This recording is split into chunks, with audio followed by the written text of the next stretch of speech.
I'm Garrett Mercer, and you're watching Western Bass TV. Hi, I'm J.R. Kondracki, and you're watching Western Bass TV.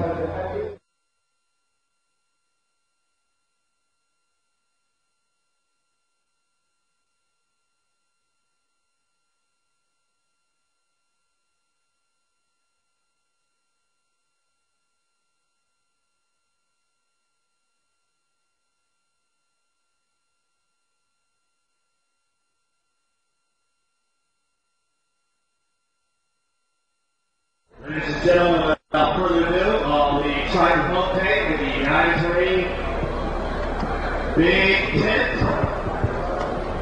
20 years angling, fishing competitions, been fishing all over the area, fishing your own body waters. It's going to do some shallow water techniques in regards to some red baits and crankbaits and some work. So without further ado, ladies and gentlemen, give a round of applause if you would please for Larry Henson. Thank you. All right, let's get started. We're going to be talking about shallow water fishing, just like we had in the intro there. We got it off? You good now? I did. Yeah. Power on, green light. Yep, got it. Mic check. Nope. Yep. Yeah. Okay. That was flipped. We good? All right. Now we got it covered. All right. So like we said, we're talking about shallow water angling. One of the keys, the first thing that I go to shallow water angling is my sunglasses. That is the most critical part of shallow water fishing. We're coming in the best time of year for shallow water fishing. I'm not talking just sight fishing. I'm talking reaction baits, soft baits, hard baits, everything. These fish are moving shallow. They want to spawn. You don't have to fish them on the bed. You can catch them on a million different baits. Whatever your favorite technique is, you can get them on it. This is the best time of year to catch fish on new techniques too, something you've never done before. This is a good time of year to try that out. But a good pair of Polaroids to get you started. I like to wear Canons. I like the yellow lenses. Yellow lenses really enhance the color in the water. The big thing it does, it allows you to see your targets better. Fish are related to targets. Whatever the target may be, a bush, a rock, a point, a cut, a watercolor change. You put those shades on, you can see into the water. I can hit right close to those targets. You don't want to be fishing with someone he may not see a target because it's poor quality sunglasses. Every other cast, the guy's hung up in a bush. You got to go get it. You're frustrated. Doesn't make for a fun time on the water. Invest some money in a good pair of shades so you can fish right next to those targets, and hopefully you're not hung up in them all the time. So that's something you really want to invest in. Then when you are fishing shallow with the good pair of glasses, you want to look for anything you can see, irregular, change, movement, anything in that water. A lot of times you pitch a bait in there, you see bait dimple. With a good pair of glasses, you can see the size of the bait. Then it gives you a good indicator what size of bait you want to fish to pitch on that bait or catch that, to catch that fish. So when you're looking in the water and you see some bait move, try to see what size it is, the color of it, dark, light, maybe it's bass fry if it's a little later in the season, maybe it's shad earlier in the year. Then what you want to do is try to match that particular bait. So now you start fishing your baits, covering lots of water is the key with these reaction baits. These fish are moving up, they're aggressive, they're ready to kill stuff. They're getting ready to spawn, they're picking territories out. So if they have a bush, it may be a 3-foot area around that bush is the strike zone. You're 3 foot 2 inches away, you never get a bite. You're 2 feet, 11 inches, you're getting bit. So what you want to do is get right into that strike zone. And the fish that you want to catch first is the most aggressive fish. So early in the morning, cover lots of water with hard baits. I really like jerk baits like this bait, Lucky Craft Pointer. Off-colored water, don't eat it, fish. Off-colored water, I'll fish a lot of bright baits like this is pretty bright with the pearl to IU pattern. And I like to fish a lot of stuff with rattles in it. Real noisy. I mean, you can hear this bait. The fish are going to come from a long way away to check that out. Mainly what they'll do is they'll hear it coming, and it'll make them mad before they ever get there. So as you cast past that bush, say that rock in the middle of the tank's my bush, As I'm working this bait up to it, that fish already hears this bait coming. He turns around, he's looking for it. I get to my bush, I'm going to kill it like that. Twitch it real slow right there. Really antagonize them, they get mad, and just drill that bait. Now, sometimes it doesn't work that way, but those are the fish you want to target first early in the morning. So if that's not working for you, and then what you're doing is as you're getting bites, whether it be by a bush, deeper water, shallow water, point, cove, cut, you got to remember where those bites were. Those fish are telling you something. Every time you get a bite, remember everything you can about that bite. You know, did that fish eat it while it was coming over a rock, a point, a bush? That fish was on a point. I'm going to start fishing points. Biggest mistake people make all the time. They end up catching a fish on a point. Next thing you know, they're in the back of a cove. Well, the fish just wanted to bite on a point. You need to fish a bunch of points. Try to figure out then the pattern in the pattern. Okay, they're on points. What points are they on? Are they on points that the sun's on, the wind is on, the water color's different? All these little things help to key you in on where these fish are at and what they want to bite. So that's what you're trying to do by covering a lot of water, getting those bites early, figuring out what they're doing. Then also a bait like this, you can see when it comes through the water, it has a fairly wide wobble. Not like a Rapala, shad wrap, or floating Rapala. When I twitch this bait, real erratic, jumps from side to side, a lot of movement, displaces a lot of water. When it pushes that water from side to side like that, those fish pick that up in their lateral line. It's not so much just the rattles and the sound, but it's a combination of that and a combination of jumping from side to side. Those two things together, along with the color, is something that's going to target real aggressive fish. So as I'm popping that bait and it's jumping from side to side, that fish don't even have to be looking the direction of the bait. He hears that, he picks up it in his lateral line, he's picking that movement, the water being displaced by the bait, and that fish is already looking for this bait before it ever even gets to the target. That's what you want. Now sometimes when the fish have been highly pressured, like they are in our lakes around here, you're not going to get real aggressive fish like that. So then you have to totally change gears. That's a fairly large bait. I fish it on heavier line, 10 pound, 12 pound. When I go and the bite gets tough, now I scale down. A lot smaller bait, more lifelike. This little bait is Ghost Minnow, which is probably the number one, or is the number one selling color by Lucky Craft. You want to fish something subtle like this, I go down to 8 pound test, lighter line, smaller bait, everything's scaled way down. Same type of bait, erratic action, no rattles in it now. Now I'm trying to finesse the fish. A lot of times you're not going to get fish to bite a bait like this in really dirty water. Clear water, this is better, and a lot of times clear water, the fish are a little more spooky because they see every boat, every cast, every person that goes by that beats them up, they see it. Dirty water, a lot of times the fish aren't as spooky. They don't see every boat, every cast. You don't get in that strike zone. The guy's 5 foot away from every bush. Those fish aren't really spooked at all. So then I scale down to a smaller bait like this.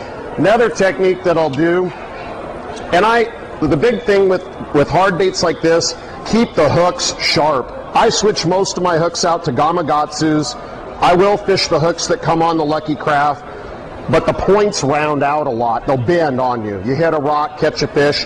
Always look at the points on your hook. If your hook's bent up or anything, change it out. Hooks are cheap, and they're going to cost you a lot of fish if you don't keep good hooks on that bait. So I change my hooks. I will practice with the bait that has bad hooks because I just want to see the bite or feel the bite.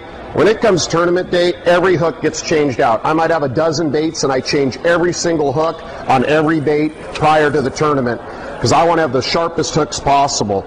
Along with fishing sharp hooks, I'm fishing parabolic rods. This is a spinnerbait rod. I like it because it's short. The other rod is a CBR rod that I had on the larger bait, which stands for crankbait rod, made by Loomis. Loomis makes a really lightweight graphite rod. You're not looking for sensitivity, you're looking for lightweight, you're looking for a rod that's parabolic, that's going to bend like this. The reason you want that is when the fish ends up, when he hits that bait, you don't want to rip the bait right away from him. So many times when you stop that bait, he just comes up and mouths it. You go to rip it with a stiff rod, you rip it right out of their mouth, or you just barely skin hook them in the mouth. Then when the fish starts to fight, you're playing that fish, he makes a good lunge or a run, you rip the hook out and you lose the fish. You talk to your buddies all the time, man, I lost 10 fish on them hard baits today. What the heck's going on? They were eating it so good, I landed one. You're going, wow, you lost 10, you landed one, you had a rough day. Well, were you fishing a pretty stiff rod? Was your drag too tight? Were your hooks not sharp? Those are the first questions I'll ask people. You know, they got these old rusty hooks, and you're going, well, that's not good. They got a stiff rod, you throw a Carolina rig on, and you're going, well, that's not a good choice. And they got the drag button down like they're flipping. And you're going, you know, you kind of got all the wrong ingredients here. So you want to fish with a fairly light drag so that you don't rip the hook away, you want a really parabolic rod, something that's going to bend a lot, for the two reasons, like I say, that it's going to, when you get bit, they eat it deeper, and when you're fighting the fish near the boat, they make a lunge, the drag goes, and the rod gives, and you don't lose that fish. When I go to shorter rods like this, of course, I shorten my casting distance up, so I'm usually fishing really tight to cover, making casts maybe a little longer than this tank. I'm hitting little bitty pockets, little strike zones. Then, when I want to cover lots of water, the larger bait, heavier line, and I'm going to the 7-foot rod. Rod can load up and cast a long way. Fish in mead or places where you got clear water, you're covering big, expansive points. You don't want to be casting 20, 30 feet from the boat. You want to load this rod up and fire it as far as you can. I like to fish Corrado Super Free reels or Cronarch Super Frees just because the reel free spools so well. I can get more distance on my cast. I get more bites. If you're not casting very far, you'll see fish flash right near the boat or follow your bait. That's not good. When you're getting followers, those fish, they would have eaten your bait if they wouldn't have seen the boat a lot of times. So therefore, if you made a longer cast, they found the bait further away from the boat, then you're going to get those fish to bite and catch a lot of them. So if you're seeing a lot of followers, it may be the color of your bait too. Another thing that I'll do when I get a lot of followers, start changing the size of the bait. That's critical. One of the last things that I'll do is fish. I like this. This is a TD minnow. It's a very nice, awesome bait. Real low profile bait. Doesn't displace near as much water as some of the bigger Lucky Craft pointers. But I put a feather on the tail. When the bite's tough, or a lot of times when you got fish pushing shad, even breaking fish in San Diego, if you just take a little bait like this that matches the size of the bait that's in the water the fish are feeding on, put a feather treble on the back. Owner makes really nice ones. Gamakatsu has some. Mustad also. Pretty much all the companies are making them now. But a good feather treble hook, a little bit of mylar. That's one trick that a lot of guys will do on top water, fishing breaking fish, but they won't do on a jerkbait or a hard bait like this. They don't do it so much on a crankbait. But the deal with this, with the feather is, when I throw that bait out there and rip it, when you kill that bait and it stops, what happens is that feather slowly opens up in the water. When it does that, it's just like fishing a popar or a bait on the surface. That's the whole idea of the feather. Fish comes up, looks at it, not too sure whether he wants to eat it or not. He looks and sees that extra bit of movement and goes, God, that really looks real, and he attacks the feather, hits the feather. So many times when I go to feather, my bites all come on that rear hook. And same deal, watch them hooks on the back because a feather covers up those hooks. A lot of times they roll over or get bad. You need to change that hook out. Some of the extremes that I do in those same baits is I'll go as small as this is a little Pins minnow. Bait's about 2 1/4 inches long. Sometimes, a lot of times, just after the fish have spawned, there's a lot of fry, which is little baby bass. They're this small, tiny little things. I'll put this on a spinning rod and jerk it through those fish. So that's as small as I'll go. I'll go as large as an 18 Rapala, which imitates a rainbow trout. A lot of times this bait I'll fish as a rip bait, and I also fish it on the surface. What happens with this bait, you can throw it out there, hits the water. I'll intentionally make as big a splash as possible on the surface of the water a lot of times with a bait like this, because the same deal, that lateral line, when this bait smacks down like a swim bait will, hits the water, that fish is looking. What is that? What just hit the water? They look up there, see this trout as the rings are dissipating, you twitch it once or twice and they blow up on it. Now, the Polaroids come into play on that. When I throw it out there, a lot of times it's a long point with some boulders on it. That's what I'm throwing it on. I'm not going down the bank throwing this, wasting a lot of time.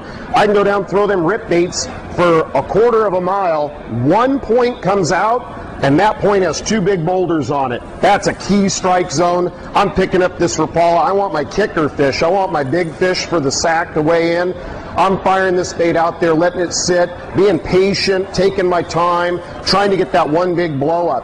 My Polaroids help me to find those boulders and see those boulders in the water where the fish should be, we hope. Also, if a fish comes up and looks at my bait, I want to see it. My Polaroids help me do that. You might have that 10-pounder come up and look at your bait. You know that fish is there. You got to figure out what he's going to eat. But the key was you got to see them. You need to see these fish. So that's one that helps you to find those fish so you can see them. Other baits like this is a fairly large pointer also. This bait, no rattles, quiet. This bait, super, super loud. Both big baits though. So they may want this, they may want that. You got to fish them both. Try them, see which one they're going to like the best. We got a spider here, nice one. Okay. Other baits that I like to fish, covering lots of water, targeting fish in shallow water. Jerkbait is what I love to fish more than anything. A similar bait is a speed trap. Rattles, bright colors, wobbles, really wild. I mean, it's got a wide wobble, displaces a lot of water. Like I said, great dirty water bait. Actually, it's a great bait in the desert too. They love this bait at Havasu. I was just over there for the draw. We caught a lot of fish on the speed trap. This bait you can cover. What I do is I'll even pitch the bait just like I am right now, hitting that strike zone. So I can go along, there's a little bush up there, same type of fishing as I do with a spinner bait, pitching it right up to that cover, just wind it right by that bush. I might pause it for a second right next to that bush, but they hear that rattles, hear it coming, different action than the jerk bait. Wider bait, different profile. Sometimes they want this, looks a little more like a crawfish or a bluegill. Other times they want this skinny, long bait. Again, let the fish tell you what they want, whether they want that profile, whether they want this profile. So you mess around, again, find that bite, see what they want. So that's another good bait. I'm fishing this bait right now on fluorocarbon. The bait doesn't go very deep. Fluorocarbon sinks. A lot of times to gain a little bit of depth, go to fluorocarbon. Our lakes lately, with all the rain we've had, water levels rising, coming up. I still want to fish this bait, but I want a little more depth out of it because the fish aren't right up on the bank a lot of times because the water's rising so fast. So I go to fluorocarbon just to get a little bit of extra depth. You can add belly, little weights, different things to your bait. I just go to fluorocarbon. If I can get them to bite that, I'll wind it down, get it going real slow, and it'll just sink a little, go a little bit deeper than monofilament. Also, you can totally change the action of the bait by the weight of line you're fishing. Wider line is going to give you a wider wobble, and you're going to get more action out of your bait.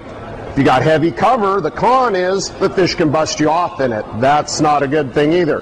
But always remember, it's better off to get bit than to never get bit. So if you get a bite and you break a fish off, hey, you know what? At least you got bit. Tie on another one. Better luck next time. Hopefully you'll get them. So taking a bait like this, I'll fish it. A lot of times go over a bank with a jerk bait, come up to an area where maybe I got bit on the jerk bait, turn the boat back around, I'll go back up the bank, now I'm throwing the crankbait, seeing if I can get a couple more fish out of that good bank with a different type of bait. Then when it gets really tough, well, we'll go to another jerk bait. Jerk bait crazy. This is a mega bass from Japan. Quite expensive. They're normally like $30. Actually, right over here in the A Marine booth, these baits are $15, 50% off, which is awesome. The paint job on these are incredible. The Japanese baits are definitely worth their price, and I mean, they're expensive. The paint jobs are phenomenal. The weights that are in them, the transfer systems, everything that they have just makes that fish get bit so much better than some of the other products on the market. This bait will actually quiver when you kill the bait. Incredible. When you stop by a piece of cover, a bush, whatever it may be, and you kill that bait and it sits there and quivers, the fish, I mean, it looks like an injured bait fish laying there quivering as it's dying. the fish can't resist it. It's pretty incredible. They're one of the only companies I've ever seen that makes a bait. Lucky Crafts, some of their baits will do that some. These baits are pretty awesome the way they do that. So that's something to keep in mind when the fishing gets tough also. And you can see if you rip it too hard, it really gets erratic. You can even wind this bait if you don't like to jerk it. And jerk it, it's twitching the rod tip like this, like I'm doing. You can actually wind this bait, and it has really good action, and kill it, and still get that same quiver effect. Don't eat it. I don't want to get in trouble. So that's another really good bait to fish on a jerk bait. And every one of those baits will do something a little different. One of the last things that I like to do if I'm going down a bank and I'm fishing those jerk baits and I'm fishing spinner baits and I'm having a hard time getting bit, I'm going, guys, this is a tough day. A Cinco is a phenomenal bait. It's incredible. When it sinks, the way it quivers and falls, it's just an incredible bait. You don't have to do anything. You don't have to give it any action. You throw the bait out, just like the name, Cinco, let it sink. As the bait sinks, it quivers, has action just like a bait fish. Typically the way I'll fish this bait is I will have that piece of cover, that bush. Maybe I've seen a fish flash on my bait, but he didn't eat it. God, why didn't he eat it? I got to figure out how to get that fish to eat. I'll take a bait like this, and I'll pitch it right into that bush or right next to that bush and just let it sink. A lot of times you just finesse that fish into getting him to bite. I fish it on fluorocarbon so it'll sink, and fluorocarbon's invisible in the water. Has the same properties as water. Refraction from light is what causes monofilament to be visible. What happens with fluorocarbon is the light penetrates the line so that you don't have light refraction, so it's not visible to the fish. When I work this bait, I'll not work it all the way to the boat. You can get bit that way, but I'm target fishing, shallow water target fishing. I pitch that bait up. A lot of times what I'll do is let it sink right next to the bush that I can physically see out of the water. If I don't get bit, I'll lift it a couple times. Now if I have another shadow or bush that I see 2-3 feet from that bush, I will work the bait up to that point, and that's it. Wind it up, and I'm going to my next target. I'm not going to waste a lot of time with this bait, but it's something that'll penetrate that cover and get you a few extra bites. So, does anybody have any questions on any of those baits or any of the hard bait techniques that we're doing? No? No questions? Okay. About the only other thing that I would do is fish spinnerbait is another really good one. This time of year, coming into spring, cover lots of water, dirty water. You can really penetrate the cover, pitching a spinnerbait right into the bushes. So this is another really good bait. Cover lots of water again, and this one would be something that I would pick up between a crankbait and going to the Cinco. So it'd be like jerkbait, crankbait, spinnerbait. I'm getting more deeper and deeper into that cover till I end with the Cinco. Like you say, every time you get a bite, your partner gets a bite, your buddy gets a bite, you get a bite. Think of everything that happened, and every fish you catch too, especially with these hard baits, take a look at how deep the fish was hooked. Was it all the way in his mouth? Was it just barely skin hooked, the outside? The deeper the fish eats it, the more that fish liked that bait, and you're on the right pattern. To refine the pattern, sometimes you go smaller, bigger, make adjustments. But always talk. You're fishing with your buddy, talk about things. Hey, how did that fish eat it? Did he thump it hard? Did he barely tick it? Did you see a fish flash on it? Any of the information is going to help you catch more fish. And it's a chess game. To make a move, you got to make a move with them. So just continue to talk with your buddies and gain as much information as possible from what you can find out the day you're on the water. Well, that'll do it for me today. Thanks a lot and have a good show.